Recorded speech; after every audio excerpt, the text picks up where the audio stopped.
Welcome to 1000 PS TV. We've been speculating about a new edition of the V2 family. Now it's here, and it will be in the showrooms of Ducati dealers as early as December 2021. We had the opportunity to ride it in the sunny south of Spain. Is the Streetfighter V2 the best and everyday street fighter? The answer after the intro.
We got to know Ducati's fight formula back in fall 2019 with the presentation of the Streetfighter V4. They took the radical superbike as the base, the fairing was minimized and bolted a high handlebar onto it.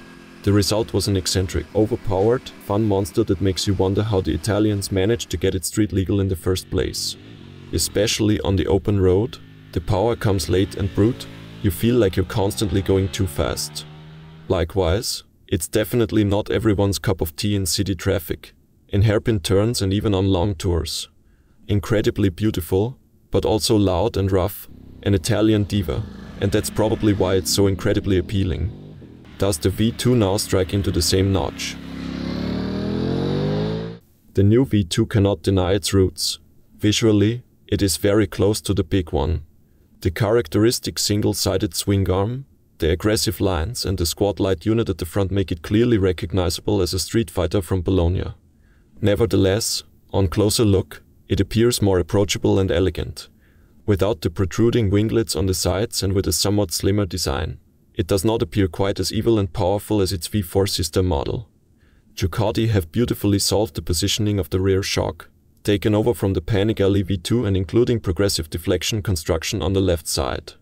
In addition, the manifold and muffler are better integrated into the overall design than on the V4. In terms of build quality, it ranks at an identical level. The choice of materials, paintwork, gap dimensions and fine details, such as the massive triple clamp or the already mentioned deflection mechanism, make every fan's mouth water. On the negative side though, the silver-colored radiator grille parts are made of plastic and not brushed aluminum, like on the V4 is a bit of a shame.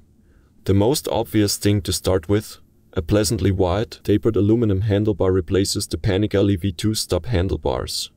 The rear frame has been revised, and the saddle is slightly wider and more comfortably padded. For a more relaxed knee angle, the footrests have also been positioned noticeably further down. This still results in a sporty, forward-oriented but also quite long-distance suitable seat geometry. At 845mm you sit at the same height as on the Streetfighter V4. The knee joint along the V2 waist, on the other hand, is slimmer. Last but not least, the tank, which was taken over from the Panigale base, also contributes to this. At 17 liters, it even holds 1 liter more than its big sister. The controls on the handlebars and in the cockpit are the same as on the Panigale. Ducatisti will find their way around here right away. For newcomers, the controls are probably not quite as intuitive, but anyone could familiarize with them quickly. Only the menu entry via the turn signal control button is not everyone's cup of tea. The tried and tested 4.3 inches TFT color display is positioned comfortably in the field of vision and provides all information clearly and legibly, regardless of ambient light and sunlight. When the Super Quattro V2 with Ducati's typical Desmo valve train is brought to life, you notice a way more tolerable noise level. The little Street Fighter is somewhat more restrained and noticeably less mechanical than the V4, at least when it's not moving.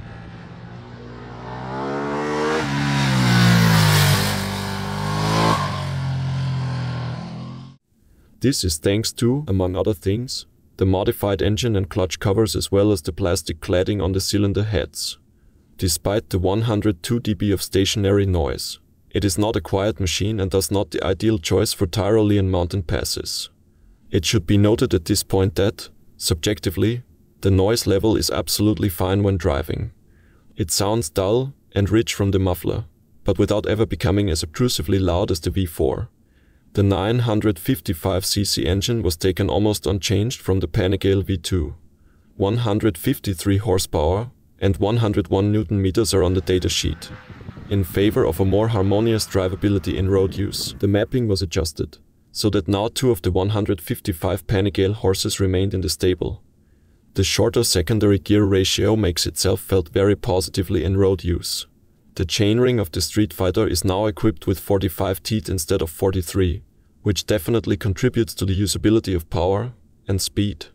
City rides and 30 zones are not the Streetfighter's designated comfort zone, even with the V2 engine. However, it masters this matter more confidently than the V4. In the twisties, the engine revs with joy. It pushes from the middle and offers a powerful boost in the upper third of the range. It starts from 6,500 revs before firing up the fireworks from 9,000 revs right until the limiter. When you twist the throttle without hesitation, you can still regularly feel the front wheel become light in second gear. You can't deny its sport bike roots.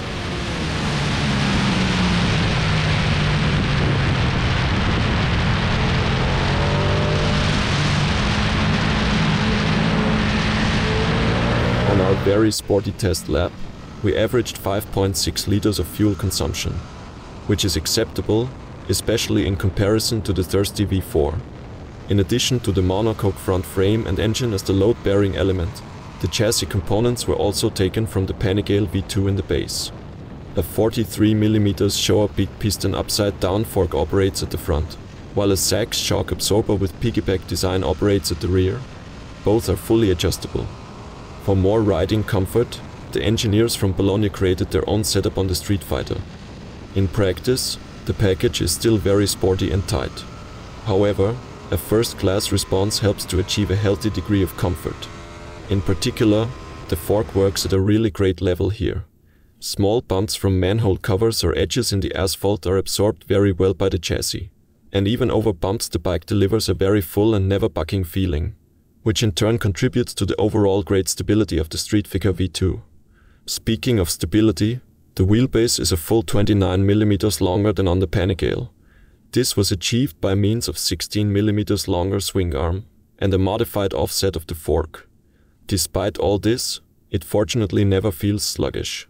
With the wide handlebars, it can be playfully directed into the apex, feels great around the corners and also shines at the exit with great feedback to the rear wheel grip.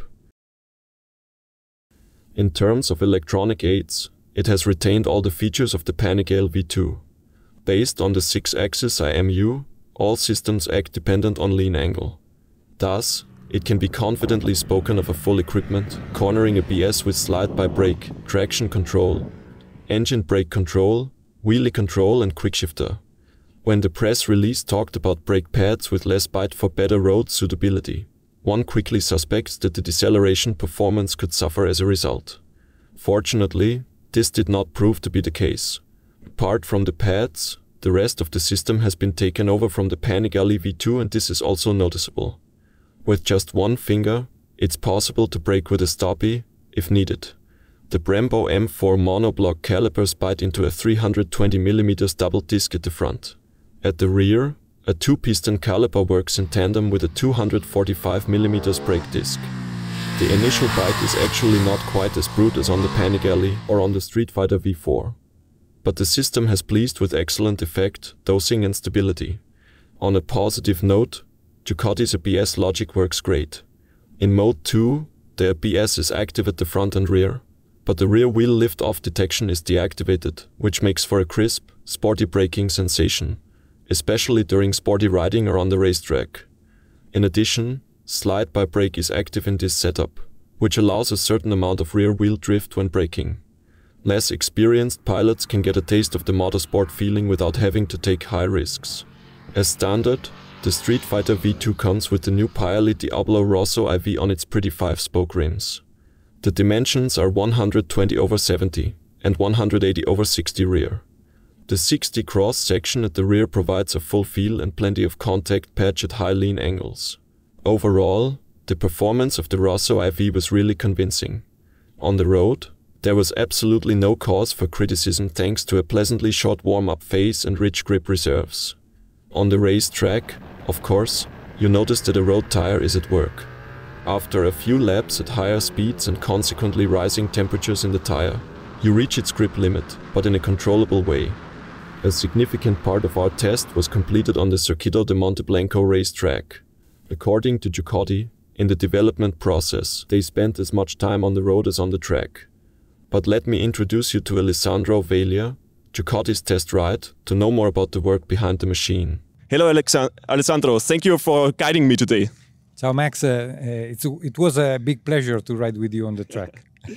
Alessandro, to be honest, for me it was incredible how stable the bike feels. For a naked bike, that's absolutely amazing.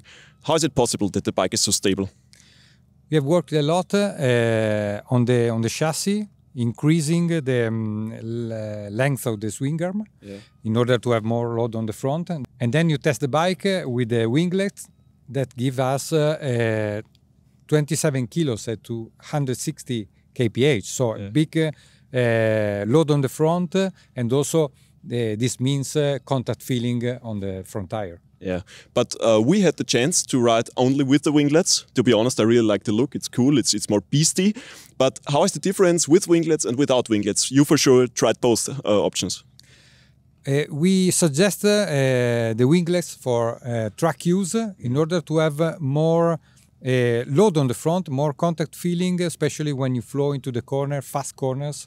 It's necessary for this kind of bike because you have a high handlebar, and so this is better to have a good feeling on the front.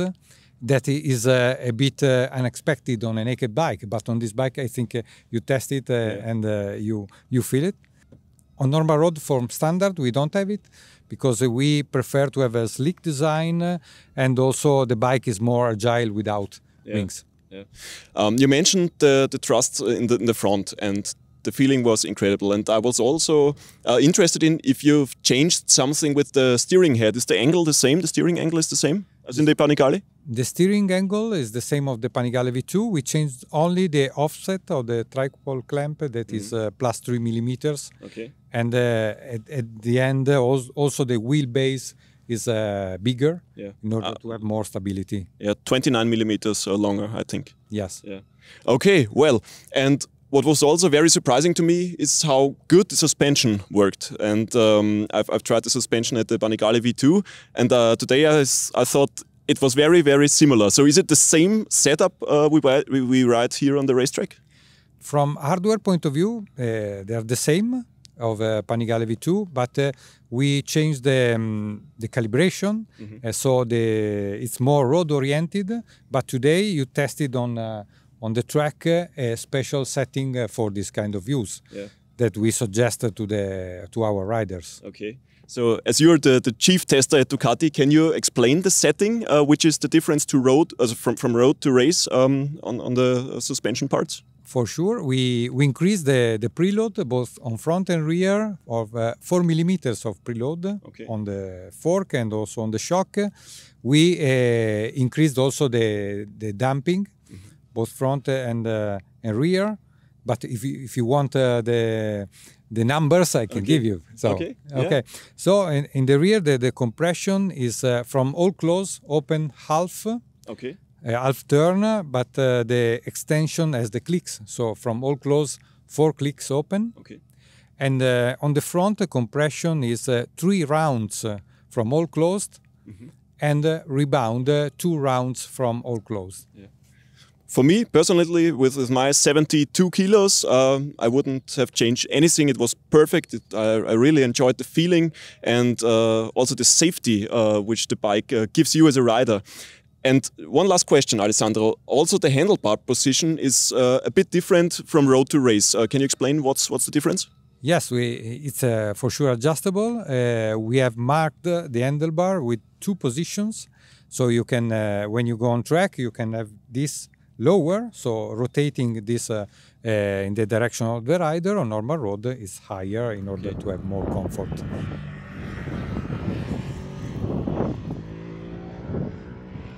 The clean tuning of all electronic features is equally beneficial in everyday use and on the racetrack. The traction control is adjustable in 8 stages and regulates very sensitively at superbike level without the feeling that it slows you down. The quick shifter is also particularly good, because it works smoothly for V2 conditions. Also worth a mention is the engine tuning in the different driving modes. In the sport profile, the engine is allowed to pull freely, with very spontaneous throttle response and a native power curve, which also suits sporty country road riding very well. In road mode, the full power is also available, but with a somewhat smoother response and a smooth torque curve. The latter certainly suits longer tours very well without noticeably limiting the riding pleasure. The wet profile was not used in our test thanks to the splendid weather. Here, the power is kept at 110 horsepower and everything is trimmed for a maximum smooth driving experience. After the test ride you realize that this bike is a very independent character. That makes the comparison with the competition somewhat difficult. Because of its parts, performance and riding experience, it positions itself rather up to the naked category. It has clearly outgrown the upper mid-range, territory dominated by the likes of MT-09 or KTM 890 Ducati. Other candidates, like the V4, are far more lively and playful. A comparison with the BMW S1000R or perhaps the Yamaha MT-10 would be most appropriate. We will consider the first comparison tests in spring at the latest.